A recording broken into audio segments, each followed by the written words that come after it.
जिंदगी में पहले कुछ बन जाओ, कोई आंतरिक मुकाम हासिल कर लो, फिर तुम्हें समझ में आएगा ना रिश्ता किससे बनाना है। अब रिश्ता बना लिए 26 की उम्र में ही।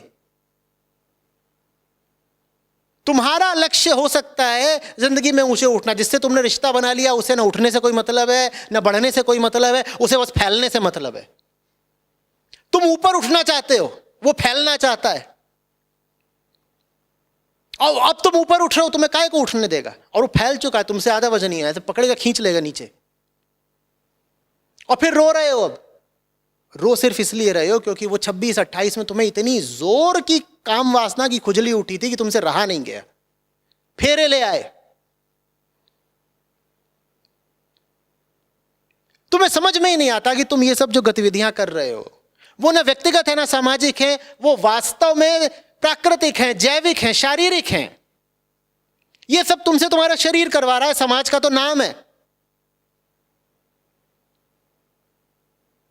प्रकृति के इरादे तुम समझते नहीं, अपनी चेतना की बेचैनी तुम समझते नहीं, आत्मज्ञान तुमको है नहीं, आत्म जिज्ञासा तुमने कभी करी नहीं, शास्त्रों के पास तुम कभी गए नहीं, शिक्षा तुमको कभी मिली नहीं स्वयं को जानने की।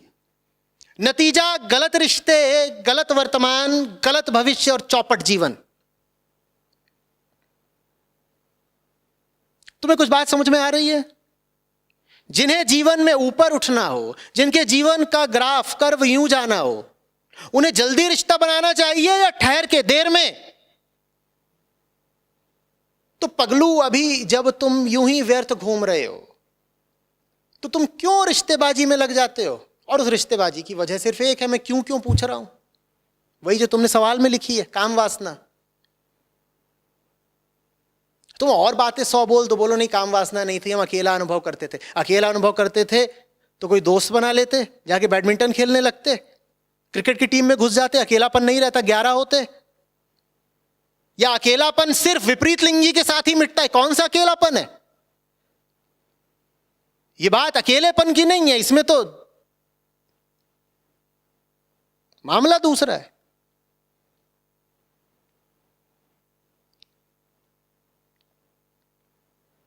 तुम सोचते हो काम वासना तुम्हें सुख देती है, तुम्हें समझ में नहीं आता वो तुम्हें सुख देने नहीं आई है, वो तुम्हें जिंदगी भर के लिए बंधक बनाने, बर्बाद करने आई है।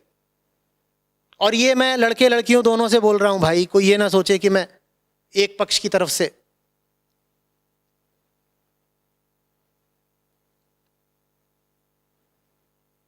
तुम्हें लगता वाह मजा आ गया, लाइन दे दी उसने। अरे तुझे लाइन नहीं दे दी है, सेंटेंस लिख दिया है, मृत्युदंड। जब किसी को मृत्युदंड दिया जाता है, जानते हो क्या लिखता है जज? To be hang till death. अब ये लटकेगा जब तक मरेगा नहीं। हर कामुक आदमी की यही दशा है, वो लटका ही हुआ है जब तक मरेगा नहीं। तुम्हें लगता है वाह मजा आ गया,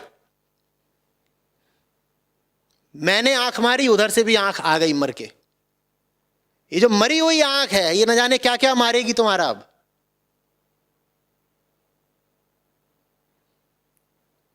लगे हुए हैं इन्हीं बेवकूफियों में। अरे बाबा, मुझे न लड़की से कोई समस्या है, न लड़के से कोई समस्या है, मुझे जिंदगी के बर्बाद जाने से समस्या है। इंसान हो तुम, सुअर, गधे, कुत्ते, कोई जानवर थोड़े ही हो कि कैसी भी जिंदगी बिता लो चलेगा। तुम्हारा अधिकार है एक ऊंचे जीवन पर, और तुम अपने उस अधिकार से खुद को ही वंचित किए दे रहे हो। मैं इसलिए तुमको कह रहा हूं, मैं कोई नैतिकतावादी नहीं हूं कि मुझे काम से, सेक्स से या प्रकृति से यूं ही कोई नफरत है। जाओ जितना सेक्स करना है करो, मेरी बला से।